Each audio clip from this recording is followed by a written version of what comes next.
concrètement de son action internationale et a misé sur un déploiement de l'Afrique de l'Ouest. Pierre angulaire de la francophonie internationale, l'Afrique francophone, de part et d'autre du Sahara, est désormais au cœur de l'action du Québec. Le Bureau du Québec à Dakar, ouvert en 2016, verra prochainement son statut rehaussé et ses ressources augmentées.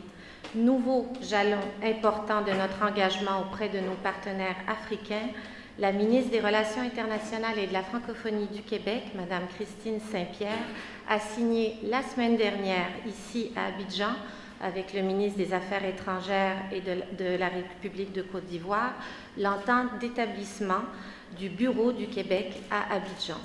L'ouverture de cette représentation est prévue au cours de l'automne 2017.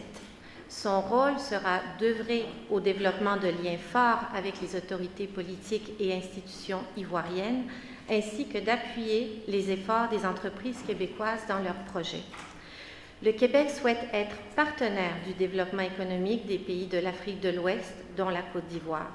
Nous sommes également conscients que le développement économique durable doit s'arrimer avec une bonne gouvernance.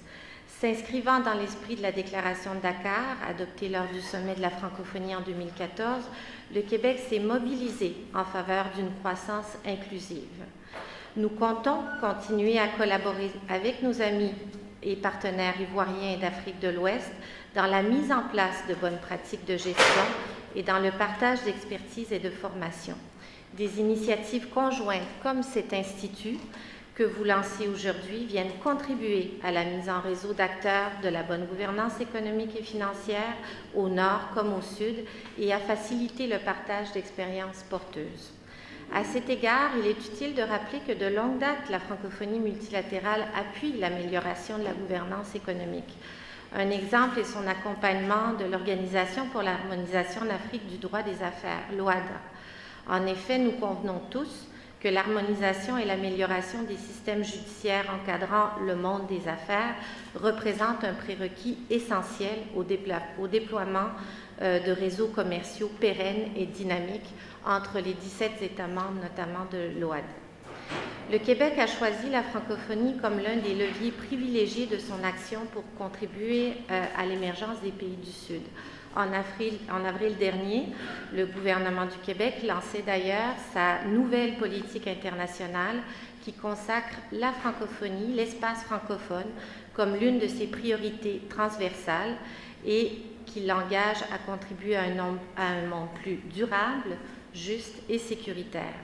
Au cœur de cet engagement, il y a en filigrane, bien entendu, une préoccupation de contribuer à l'amélioration de la gouvernance démocratique et économique de ses partenaires.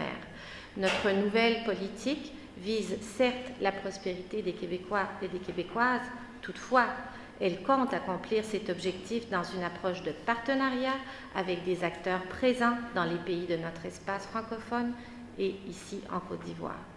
En francophonie économique, le Québec compte aussi poursuivre son action en faveur de l'autonomisation économique des jeunes, à l'exemple des initiatives pour favoriser l'entrepreneuriat jeunesse. Une grande rencontre a eu lieu des jeunes entrepreneurs francophones a eu lieu à Montréal en avril dernier, à laquelle des dizaines de jeunes Ivoiriens ont participé aux côtés de d'autres jeunes de l'espace francophone. Enfin, pour permettre aux décideurs de l'espace francophone de prendre des décisions fiables et quantifiées, le Québec accueille dorénavant l'Observatoire de la francophonie économique, dont un des mandats est la collecte et l'analyse de données relatives à la situation de l'espace économique francophone, permettant d'alimenter des réflexions économiques sur cet espace. Une collaboration pourra très certainement se faire avec le nouvel institut. Je salue ainsi le leadership des institutions d'enseignement ici présentes, mais également d'institutions comme la Bourse régionale, Monsieur le directeur en a fait état, des valeurs mobilières, qui ont cru bon de combiner leurs efforts afin que transparence, saine gestion, imputabilité et reddition de comptes soient synonymes de confiance dans les institutions publiques et privées. Cette confiance, le Québec y croit, tout comme vous, nous savons qu'elle constitue la clé de voûte d'un déploiement économique durable et inclusif. Nous sommes et serons vos partenaires. Notre approche en est une fondée sur le respect, la confiance mutuelle et le partage. À nouveau, cette année, le ministère des Relations internationales et de la francophonie financera des initiatives de développement et d'appel à projets.